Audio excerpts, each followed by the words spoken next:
नमस्कार मैत्रिणींनो, welcome to my channel Rupali's kitchen and vlogs. तर आपल्या चॅनलमध्ये तुम्हा सर्वांचे खूप खूप स्वागत आहे।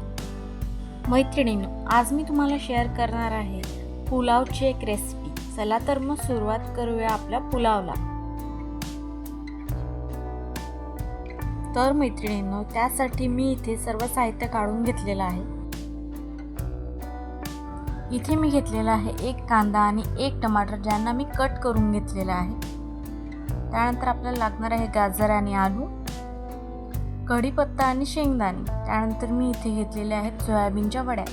त्यानंतर आपल्याला लागणार आहेत अद्रक लसूणची पेस्ट, जिरं मोहरी आणि हिंग आणि तेल। त्याचबरोबर आपण काही मसाले घेतलेले आहेत, ज्यात आहे मॅगी मसाला, किचन किंग मसाला, लाल तिखट, हळद, धनिया पावडर। चला तर मग सुरुवात करूया पुलाव बनवण्यासाठी।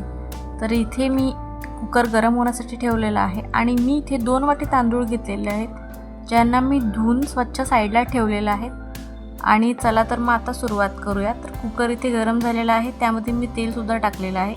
आता तेल गरम होण्याची वाट बघूया आणि त्यानंतर आपण यामध्ये जिरं मोहरी टाकणार आहोत।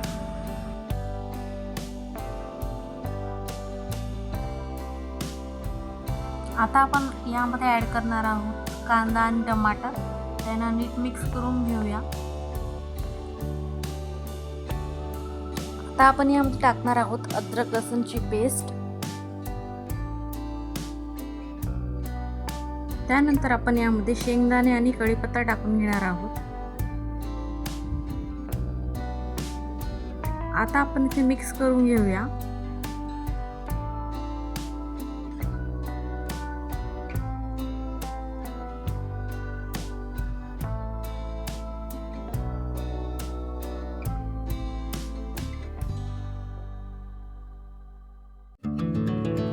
आता आपण यामध्ये टाकून घेणार आहोत गाजर आणि आलू।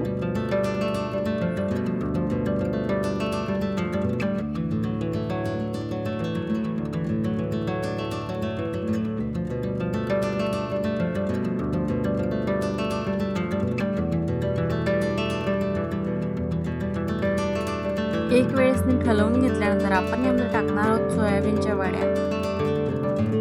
आपल्याला इथे 3 ते 4 मिनिटं सर्व भाज्यांना शिजू द्यायचं आहे आणि त्यानंतर आपण यामध्ये ॲड करणार आहोत मसाले।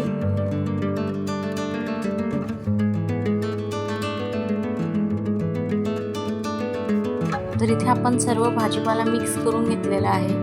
आता आपण यामध्ये टाकून घेणार आहोत धुतलेले तांदूळ। तर आता इथे मी सर्व तांदूळ टाकलेले आहेत। आता आपण ते हलवून घेऊया।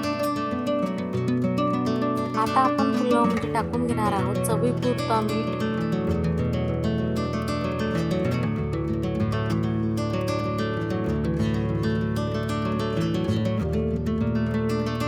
त्यानंतर आपण थोडीशी साखर टाकून घेणार आहोत। तर आता इथे 3 ते 4 मिनिट आपण शिजवून घेतलेलं आहे। आपण यामध्ये आता पाणी ॲड करून घेऊया। तर आता इथे आपण पाणी ॲड केलेलं आहे। आता आपण इथे कुकरचं झाकण लावून घेणार आहोत आणि 3 शिट्ट्या घेऊन घेणार आहोत। तर आता तुम्हाला इथे कुकरचा झाकण बंद करून दाखवते आणि त्यानंतर थंड झाल्यावर दाखवते की आपला पुलाव कसा बनलेला आहे। तर मैत्रिणींनो, आपला गरमागरम पुलाव इथे बनवून रेडी झालेला आहे आणि आता मी तुम्हाला ताट वाढून दाखवते की आपला पुलाव कसा झालेला आहे। अशाच प्रकारे नवनवीन रेसिपीज पाहण्यासाठी आपल्या चॅनलला नक्की सबस्क्राईब करा आणि नक्की लाईक करा।